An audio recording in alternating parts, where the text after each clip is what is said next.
நீதி மறுப்பு, நிதி மறுப்பு, எல்லா வகையிலும் மொழி இன பாகுபாடு என்று தமிழ்நாட்டு தமிழர்கள் இந்தியாவுக்குள்ளே இரண்டாம் தர குடிமக்களாகத்தான் நடத்தப்படுகிறோம். இந்த உண்மையை நாம் புரிந்து கொண்டு தான் இந்த கோரிக்கைகளை முன்வைக்க வேண்டும். இந்திய உயர்நீதிமன்ற ஆட்சி மொழியாக கொண்டு வரணும் அப்படின்னு சொல்லும் போது நேரடியாக குடியரசுத் தலைவர் அதுக்கு கையெழுத்து போட்டார். ஆனால் தமிழை கொண்டு வர வேண்டும் என்று சொன்ன உடனே தான் உச்ச நீதிமன்றத்துக்கு அனுப்பி வைக்கக்கூடிய கொடுமை நடக்கிறது. அதே ஒரு இன பாகுபாட்டு நடவடிக்கை. காந்தி கொலை வழக்கிலே சிறையில் இருந்தவர், இந்தியாவுடைய தேச தந்தை என்று சொன்னார்கள். அவருடைய கொலை வழக்கில் இருந்த கோபால் கோட்சேவை 14 ஆண்டுகளிலே மராட்டிய அரசு விடுதலை செய்தது. ஆனால் 35 ஆண்டுகளை கடந்தும் கூட அதே அரசமைப்பு சட்டம், அதே உச்ச நீதிமன்றம் பல தீர்ப்புகளை வழங்கியும் கூட தமிழருக்கு அந்த உரிமை மறுக்கப்பட்டது. அதனால்தான் 7 தமிழர்கள் 35 ஆண்டுகளை கடந்தும் சிறையில் வாடினார்கள். இன்றைக்கும் 3 தமிழர்கள் வாடிக்கொண்டிருக்கிறார்கள். அதிலே அந்தந்த மாநில மொழிகளை அந்த மாநில அரசு ஒரு தீர்மானம் போட்டு நேரடியாக குடியரசுத் தலைவருக்கு அனுப்பிவிட்டால், குடியரசுத் தலைவர் அதை ஏற்றுக்கொண்டால் அந்த மாநிலத்தில் இருக்கக்கூடிய உயர்நீதிமன்றம் அந்த மாநில மொழியை பயன்படுத்தலாம் என்று அரசமைப்பு சட்டத்தில் இன்றைக்கும் இருக்கிறது. ஆனால் எல்லோருக்கும் சமமாக இருக்கக்கூடிய அந்த அரசமைப்பு சட்ட விதி என்பது தமிழருக்கு மட்டும் செல்லுபடியாகாது. ஆனால் இந்திக்காரர்களுக்கு அது செல்லுபடியாகும். எல்லா நாடுகளிலும் ஆட்சியும் அங்கே அவருடைய தாய்மொழியிலே தான் இருக்கிறது. கல்வி அங்கே அவருடைய தாய்மொழியில் தான் இருக்கிறது. நீதிமன்றம் அங்கே இருக்கக்கூடிய ஆட்சி முறை எல்லாம் அவர்களுடைய தாய்மொழியில் தான் இருக்கிறது. ஆனால் இங்கே ஒரு காலனி ஆதிக்க அடிமைகளாக நம்மை வைத்திருக்கக்கூடிய சூழ்நிலையில் தான் இவையெல்லாம் மாறுபட்டு நிற்கின்றன.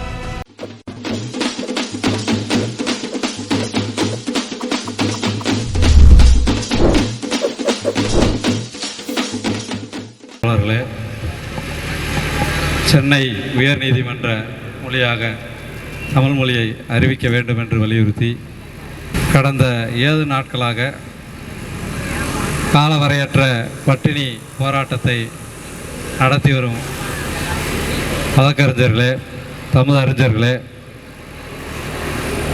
தமிழ்நாட்டின் உரிமை போராட்ட குரலாக இந்த கோரிக்கையை உயிர்ப்போடு முன்னெடுத்து கொண்டிருக்கக்கூடிய போராட்ட வீரர்களே, இந்த போராட்டத்தை ஆதரித்து இதில் பங்கெடுக்க வந்திருக்கக்கூடிய தமிழ் தேசிய பேரியக்கத்தின் தோழர்களே, உங்கள் அனைவருக்கும் வணக்கம். சென்னை உயர்நீதிமன்றத்தினுடைய வழக்கு மொழியாக, நீதிமன்ற மொழியாக தமிழ் மொழியை அறிவிக்க வேண்டும் என்ற அந்த கோரிக்கை ஏதோ நிர்வாக கோரிக்கையோ, நம்முடைய மக்கள் வசதிக்காக நம்முடைய சாதாரண மக்கள் நீதிமன்றத்தினுடைய நடவடிக்கைகளை பார்த்து புரிந்து கொள்வதற்காக வைக்கக்கூடிய நிர்வாக கோரிக்கை என்று மட்டும் சுருக்கி பார்த்துவிட முடியாது. இந்த கோரிக்கை ஒரு தேசிய இனத்தினுடைய கோரிக்கை.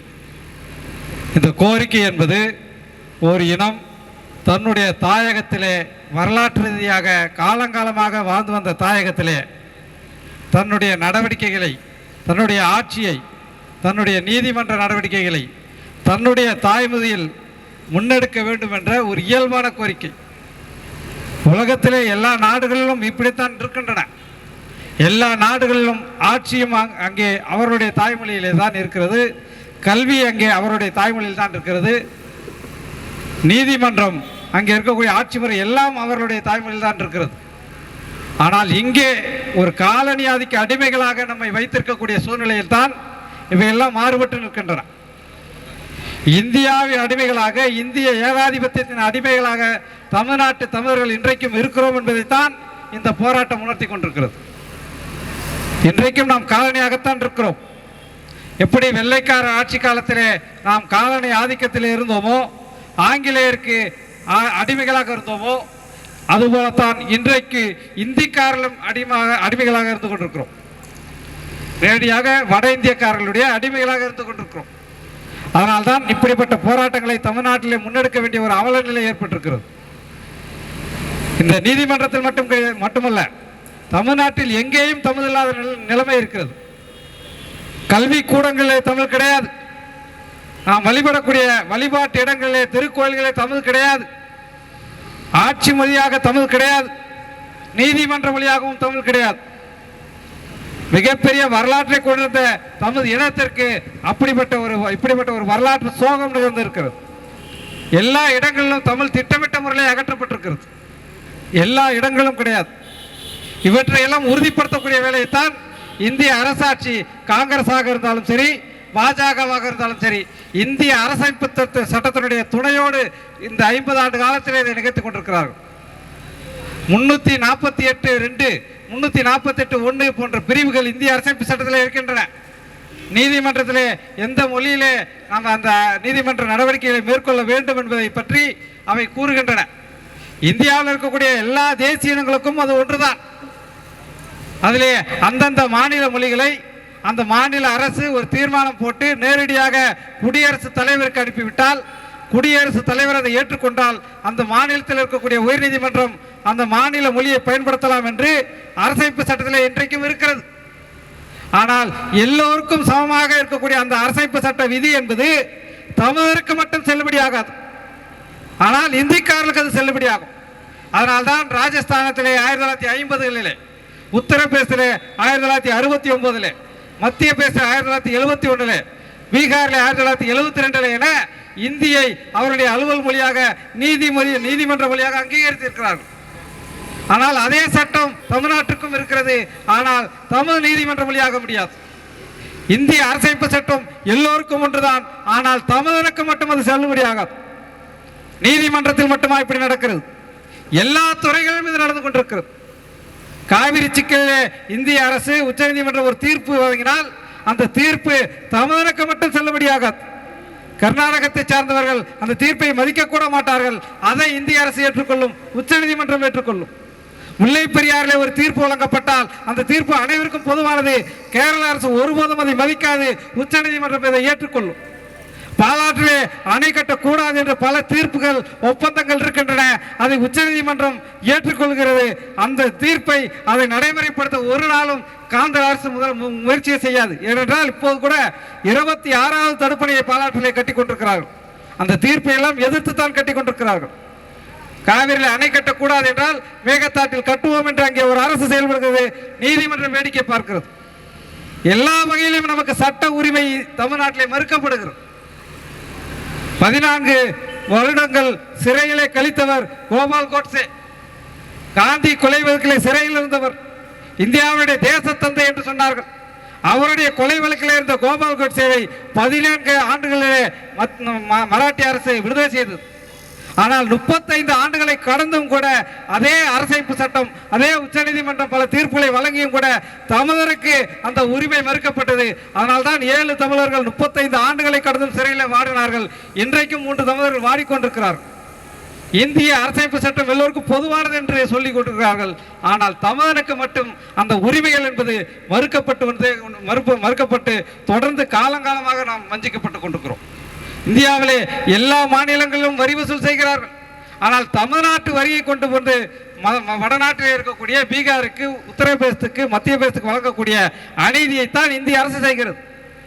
நிதி வழங்கலும் ஒரு இன பாகுபாடு இருக்கிறது. தமிழர் என்றாலே ஒரு இன பாகுபாடு இருக்கிறது. ஏதோ இந்திய ஆட்சியாளர்கள் பாஜக, காங்கிரஸ் போன்றவர்கள் இப்படி செய்கிறார்கள் என்று பார்த்தால் உச்ச நீதிமன்றமும் இப்படிதான் இருக்கிறது. ஒவ்வொரு வழக்கிலும் தமிழர் என்றால் ஒரு பாகுபாடு காட்டக்கூடிய நிலைமை இருக்கிறது. கர்நாடகத்திலே 4 தமிழர்கள் வீரப்பனுடைய கூட்டாளிகள் என்று சொல்லி 4 பேருக்கு அங்கே 10 ஆண்டு சிறை தண்டனை விதித்தார்கள். அந்த 10 ஆண்டு சிறை தண்டனையை எதிர்த்து அவர்கள் உச்சநீதிமன்றத்தில் போய் முறையிடுகிறார்கள். அந்த 4 பேரும் தமிழர்கள், கர்நாடகத்தில் இருக்கக்கூடிய அப்பாவி தமிழர்கள். நான் அந்த 10 ஆண்டை குறைக்க சொல்லி உச்சநீதிமன்றத்தில் முறையிட்டால் உச்சநீதிமன்றம் என்ன செய்கிறது தெரியுமா? அவர்களுக்கு ஆயுள் தண்டனை விதிக்கிறது. 4 பேரும் ஆயுள் தண்டனை. அவர்கள் கிட்டத்தட்ட 20 ஆண்டுகளுக்கு மேலே சிறையில் இருந்தார்கள். அற்புதம் அம்மா அவர்களுடைய நாங்கள் பெல்காம் சிறையில் போய் பார்த்தோம். உச்சநீதிமன்றம் விளைத்த அநீதி அது போல ஏகப்பட்டது இருக்கிறது. ஒவ்வொரு வழக்கிலும் எடுத்து சொல்ல முடியும். கேரளாவிலும், கர்நாடகத்திலும், ஆந்திராவிலும் அங்க இருக்கக்கூடிய முதலமைச்சர்கள் அரசாங்கத்தோடு இணைந்து போராட்டமே நடத்துகிறார்கள். சீதாராமையா பலமுறை அரசாங்கத்தின் சார்பில் போராட்டம், பல முழு அடைப்புகளை நடத்துகிறார். ஒரே ஒரு முறை 2007 பத்திப்புத்தார் போல தமிழ்நாட்டிலே சேது சமுத்திர திட்டத்துக்காக அன்றைக்கு இருந்த முதலமைச்சர் கருணாநிதி அவர்கள் போராட்டம் அறிவித்த போது உச்சநீதிமன்றம் அதை கண்டித்தது. மற்ற மாநிலங்களிலே முதலமைச்சர் போராடலாம், ஆனால் தமிழ்நாட்டிலே முதலமைச்சர் போராடக்கூடாது என்ற நிலைமையை உச்சநீதிமன்றம் இப்படித்தான் உருவாக்கி வைத்திருக்கிறார். எனவே இந்தியாவிலே நாம் சமம் என்பதை நாம் அடியோடு மறந்துவிட வேண்டும். அந்த அளவிற்கு எல்லா வகையிலும் நாம் இன பாகுபாடோடு நடத்தப்பட்டு கொண்டிருக்கிறோம். எல்லா வகையிலும் நீதி மறுப்பு, நிதி மறுப்பு, எல்லா வகையிலும் மொழி இன பாகுபாடு என்று தமிழ்நாட்டு தமிழர்கள் இந்தியாவுக்குள்ளே இரண்டாம் தர குடிமக்களாகத்தான் நடத்தப்படுகிறோம். இந்த உண்மையை நாம் புரிந்து கொண்டு தான் இந்த கோரிக்கைகளை முன்வைக்க வேண்டும். இன்றைக்கு இந்த 24 தமிழர்களும் தன்னுடைய உடலை ஒரு ஆயுதமாக போராடி கொண்டிருக்கிறார்கள், ஏந்தி கொண்டு போராடுகிறார்கள். தமிழ்நாடு முதலமைச்சர் அவர்கள் இந்த போராட்டத்தை ஒரு ஆயுதமாக ஆக்க வேண்டும். இந்த போராட்டத்தை பயன்படுத்தி கொண்டு தில்லி அரசு தமிழ்நாட்டை வஞ்சிக்கிறது, பாஜக ஆட்சியாளர்கள் தமிழ்நாட்டை வஞ்சிக்கிறார்கள், தமிழ் மொழியை உயர்நீதிமன்றத்திலே அரங்கேற்ற பாஜக அரசு தடையாக நிற்கிறது என்று இங்க இருக்கக்கூடிய ஆட்சியாளர் முதலமைச்சர் தான் சொல்ல வேண்டும். ஆனால் முதலமைச்சர் என்ன செய்கிறார்? கட்டுப்பாடுகளை போட்டு இந்த போராட்டத்தை மட்டுப்படுத்த தான் பார்க்கிறார்.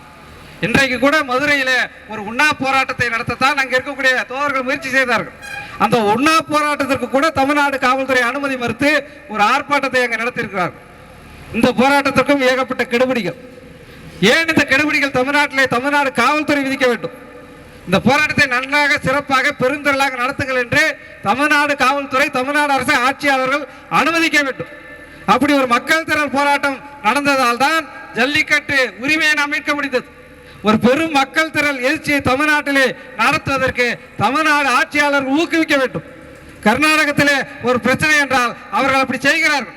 பாலாற்றிலே ஒரு பிரச்சனை என்றால், முல்லைப்பெரியாறிலே ஒரு பிரச்சனை என்றால் அந்தந்த மாநில மக்கள் அவருடைய மொழி இன உரிமைகளுக்காக போராடும் போது அந்த ஆட்சியாளர்கள் துணை நின்று அந்த போராட்டத்திற்கு துணை நிற்கிறார்கள். ஆனால் தமிழ்நாட்டில் மட்டும்தான் யார் போராடுகிறார்களோ அவர்களை ஒடுக்கக்கூடிய வேலையை தொடர்ந்து திமுக, அதிமுக ஆட்சியாளர்கள் செய்து கொண்டே இருக்கிறார்கள். எனவே நாம் தமிழ்நாட்டு ஆட்சியாளர்களும் இந்த உண்மைகளை புரிந்து கொண்டு இந்த போராட்டத்தை ஒரு ஆயுதமாக்கி இந்த போராட்டத்தை சுட்டி காட்டி இந்திய அரசுக்கு கடிதம் எழுதியும் இந்திய அரசுக்கு கோரிக்கை வைத்தும் உடனடியாக சட்டமன்ற கூட்டத்தொடரை கூட்டி கூட ஒரு சிறப்பு தீர்மானத்தை வைத்து மீண்டும் குடியரசுக்கு தலைவருக்கு தமதை உயர்நீதிமன்ற வழியாக ஆக்க வேண்டும் என்று சொல்லி மீண்டும் ஒரு தீர்மானத்தை கூட போடலாம். இப்படி தமிழ்நாடு ஆட்சியாளர்கள் இந்த திசையிலே செயல்பட வேண்டும். ஏற்கனவே உயர்நீதிமன்றத்தினுடைய தமிழ் கோரிக்கைக்காக 2006 நாம் நிறைவேற்றிய தீர்மானம் இருக்கிறது. அந்த தீர்மானத்தை நாம் நேரடியாக குடியரசுத் தலைவருக்கு அனுப்பினால் குடியரசுத் தலைவர் அலுவலகத்திலிருந்து அது நேரடியாக உச்சநீதிமன்றத்துக்கு செல்கிறது. உச்சநீதிமன்றத்துக்கு அனுப்ப வேண்டும் என்ற கட்டாயம், சட்ட கடமை எதுவுமே கிடையாது. இந்திக்கு யாரும் அப்படி கேட்கல. இந்திய உயர்நீதிமன்ற ஆட்சி மொழியாக கொண்டு வரணும் அப்படின்னு சொல்லும் போது நேரடியாக குடியரசுத் தலைவர் அதுக்கு கையெழுத்து போட்டார். ஆனால் தமிழை கொண்டு வர வேண்டும் என்று சொன்ன உடனே தான் உச்சநீதிமன்றத்துக்கு அனுப்பி வைக்கக்கூடிய கொடுமை நடக்கிறது. அதே ஒரு இனப்பாகுபாட்டு நடவடிக்கை. எனவேதான் தமிழ்நாடு ஆட்சியாளர்கள் இதை புரிந்து கொண்டு இந்த போராட்டத்திற்கு பக்கத்துணையாக நிற்க வேண்டும். தமிழ் தேசிய பேரியக்கம் இந்த போராட்டத்திலே தொடக்கம் முதல் இன்றைக்கு வரை தொடர்ந்து உங்களோடு துணை நிற்கும். நாளையும் தொடர்ந்து இந்த போராட்டத்தை தொடர்வோம். நாளை புதுச்சேரியிலே தமிழ் தேசிய பேரியக்கம் சார்பிலே அங்கே இருக்கக்கூடிய உணர்வாளர்களெல்லாம் ஒருங்கிணைத்து ஒரு ஆர்ப்பாட்டத்தை ஏற்பாடு செய்திருக்கிறோம். இந்த போராட்டத்தை இன்று காலை முதல் ஐயா மணியரசன் அவர்கள் நாங்கள் எவ்வளவோ எடுத்து சொன்னோம். இன்று காலை முதல் இங்கே தான் இருப்பேன் என்று இன்று மாலை வரை அவரும் உங்களோட உண்ணாவிரதம் இருந்திருக்கார். நம்முடைய தோழர்களும் இருந்திருக்கிறார்கள். வந்திருந்து பங்கெடுத்த தமிழ் தேசிய பேரியக்க தோழர்களுக்கும் இந்த போராட்டத்தை தொடர்ந்து வழிநடத்திருக்கக்கூடிய தோழர்களுக்கும் வாழ்த்துக்களை தெரிவித்து விடைபெறுகிறேன். நன்றி, வணக்கம். தமிழர்களுக்கு உரிய பொதுவான ஒரு வலைவலி என்ற ஏற்பிசையோடு இதை விரும்பக்கூடிய வகையில், ஏற்கக்கூடிய வகையில் சப்ஸ்கிரைப் செய்து இணையுங்கள்.